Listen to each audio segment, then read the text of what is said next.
You're watching San Francisco Rising with Chris Manners. Today's special guest is Dr. Stephen Zlutnik. Hi, I'm Chris Manners, and you're watching San Francisco Rising, the show that's focused on restarting, rebuilding, and reimagining our city. Today's guest is Dr. Stephen Zlutnik. He's the director of the Therapy Center of San Francisco, and he's a Professor Emeritus in Counseling Psychology at USF. He's here today to talk to us about resocializing, the lifting of COVID restrictions, and returning to the office. Dr. Zlutnik, welcome to the show. Thanks, Chris. Good to be back. As we reopen, people are having different reactions. Some are embracing the recent shifts, while others are having a hard time readjusting. How would you advise somebody who's anxious about the lifting of restrictions and how they can handle the varying guidance? Yes, well, I think that's an excellent question. My basic bias on this, I think, to give you a general overview, is that we ought to be following CDC suggestions and requirements, what they say, because that's where a lot of this anxiety is coming. Should I wear a mask? Should I not wear a mask? My answer is yeah, absolutely. I think we should wear a mask. I think we should social distance. It not only makes an impact on COVID, it makes an impact on other diseases as well. As you and I were chatting, that deaths from flu usually average 30-something thousand a year. We've had 2,500 deaths from the flu so far this year, but at the very least, that you need to be vaccinated. Going back to the office is also an issue. There are some people who are thrilled to be returning to work, others who are very nervous about it, and of course, there's a group of people who've been working on-site all along. Let's start by talking about those who are worried about returning to the office. What can they do to alleviate their concerns? I think identifying a cohort of colleagues or fellow workers who you can just talk to and share experiences with. You know, when you look at the advantages of groups, the major one is when we sit and talk to other people, we suddenly discover, oh, this isn't just me. I'm not some strange guy here. So everybody else I'm talking to is worried about the same thing. I think that will raise awareness among people to say, oh, I don't know, what are we going to do?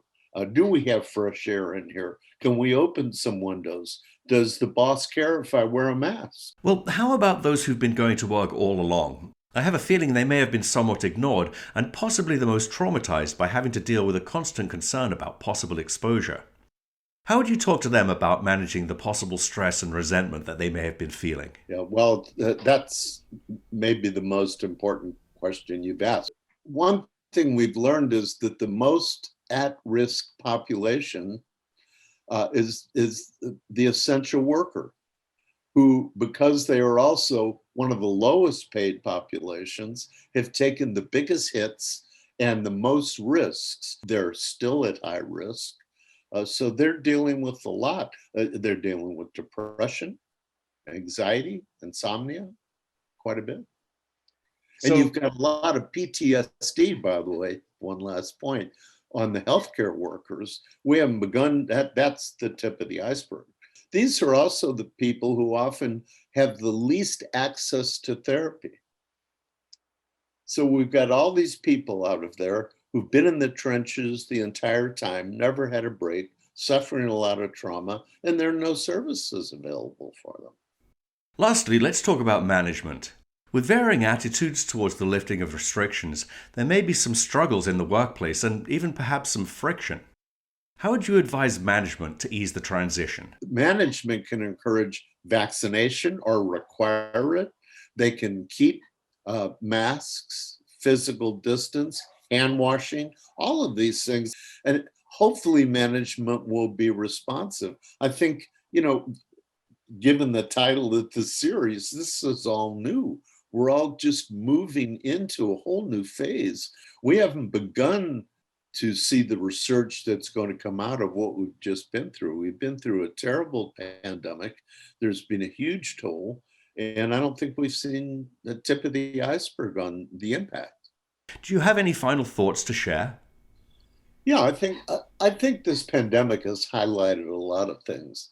For me, certainly as mental health professional and a behavioral scientist, it's real clear to me that we need to educate people about science. This is not unknowable to people. The basics of science is constant questioning. When you ask a question in research, you get one answer and about 5 new questions. Things evolve continuously. So yeah, when the CDC first came out a year and a half ago, they said, no, we don't need masks. And then they said, oh, we do. And everybody went crazy, like, oh, look how bad the scientists are. It's like, that's exactly what science does. We thought we didn't need it. Then they discovered it was airborne. This is an ongoing process. I think we are seeing that we have huge holes in the healthcare system.